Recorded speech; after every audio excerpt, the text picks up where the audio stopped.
జూబ్లీహిల్స్ ఉప ఎన్నికలో కాంగ్రెస్ గెలవడం ఖాయమని హైదరాబాద్ ఇన్ఛార్జ్ మంత్రి పొన్నం ప్రభాకర్ ఉద్ఘాటించారు. సికింద్రాబాద్ కంటోన్మెంట్ ఎన్నికల మాదిరిగా జూబ్లీహిల్స్ ఉప ఎన్నికలోనూ అధికార కాంగ్రెస్ ని గెలిపించాలని కోరారు. సంక్షేమం, అభివృద్ధి జోడెద్దుల మాదిరిగా తమ ప్రభుత్వం పనిచేస్తోందని వ్యాఖ్యానించారు. ఇవాళ జూబ్లీహిల్స్ నియోజకవర్గంలో మంత్రి పొన్నం ప్రభాకర్ పలు అభివృద్ధి పనులకు శంకుస్థాపన చేశారు.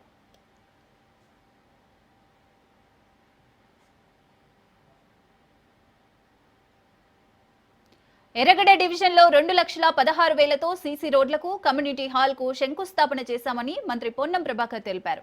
54 లక్షలతో మరుగునీటి కాలువల పునరుద్ధరణకు శంకుస్థాపన చేశామని వెల్లడించారు.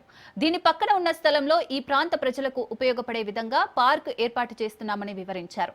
రేపటి నుంచి పనులు ప్రారంభమవుతాయని తెలిపారు. వాకింగ్ ట్రాక్, పిల్లల గేమ్స్ ఆడుకోవడానికి తదితర ఏర్పాట్లు చేయాలని అధికారులను ఆదేశించారు. డ్రింకింగ్ వాటర్, శానిటేషన్ ఇబ్బందులు లేకుండా ప్రత్యేక చర్యలు చేపట్టాలని సూచించారు మంత్రి పొన్నం ప్రభాకర్.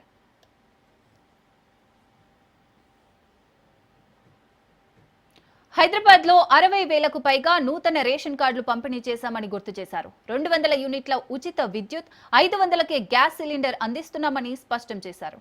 కొంతమంది పిల్లలను తీసుకొచ్చి సానుభూతితో జూబ్లీహిల్స్ నియోజకవర్గంలో ఓట్లు అడగాలని చూస్తున్నారని విమర్శించారు. 16 లక్షల రూపాయలతోటి రోడ్లకు సంబంధించి శంకుస్థాపన చేసుకున్నాం. 54 లక్షల రూపాయలతోటి మురుగునీటి కాలువలకు సంబంధించి ఇతరత్ర పనులకు సంబంధించినటువంటి ఫౌండేషన్ వేసుకున్నాం. ఇక్కడ 4 పనులు, అక్కడ ఒక 6 పనులకు గాను మనం ఈరోజు శంకుస్థాపన చేసుకున్నాం. పనులు కూడా టెండర్లు అయిపోయి ఈ రోజు నుంచే ప్రారంభమవుతాయి. అదేవిధంగా ఈ పక్కన ఉన్నటువంటి స్థలంను ఈ ప్రాంత ప్రజలకు అందరికీ ఉపయోగపడే విధంగా మంచి పార్క్ ప్లస్ వాకింగ్ ట్రాక్ గా చేయడానికి కూడా స్థానికుల విజ్ఞప్తి మేరకు దాన్ని కూడా చేస్తారా. పనులు రేపటి నుంచి ప్రారంభమైతే ఇక్కడ జిహెచ్ఎంసీ అధికారులందరూ కూడా చెప్పడం జరిగింది.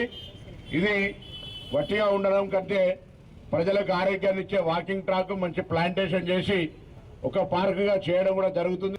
ఎలక్ట్రికల్ కానీ లేదా డ్రైనేజ్ ఏమన్నా డ్రింకింగ్ వాటర్ కానీ అట్లనే కొత్త రేషన్ కార్డు ఎవరైనా కావాలనుకునే వాళ్ళు కానీ హైదరాబాద్ నగరం మొత్తంతో పాటుగా రాష్ట్రం మొత్తం మీద రేషన్ కార్డులు ఇస్తా ఉన్నాం. సన్న బియ్యం ఇస్తున్నాం. 200 యూనిట్ల కరెంటు ఫ్రీ ఇస్తా ఉన్నాం. ఇవాళ ఎదుటి వాళ్ళు సానుభూతితోటి మొత్తం పిల్లలను రోడ్డు మీదకి తీసుకొచ్చి వాళ్ళ కుటుంబం పట్ల అందరికీ సానుభూతి ఉన్నది. కానీ దాన్ని రాజకీయంగా ఈ నియోజకవర్గం అభివృద్ధి కావాలంటే ఉప ఎన్నికల్లో కంటోన్మెంట్లు ఏ విధంగానైతే అధికారంలో ఉన్న కాంగ్రెస్ పార్టీని గెలిపించుకున్నారో ఇక్కడ కూడా జూబ్లీహిల్స్ నియోజకవర్గ ప్రజలు కూడా చైతన్యవంతులై అధికారంలో ఉన్న కాంగ్రెస్ పార్టీని గెలిపించుకోండి.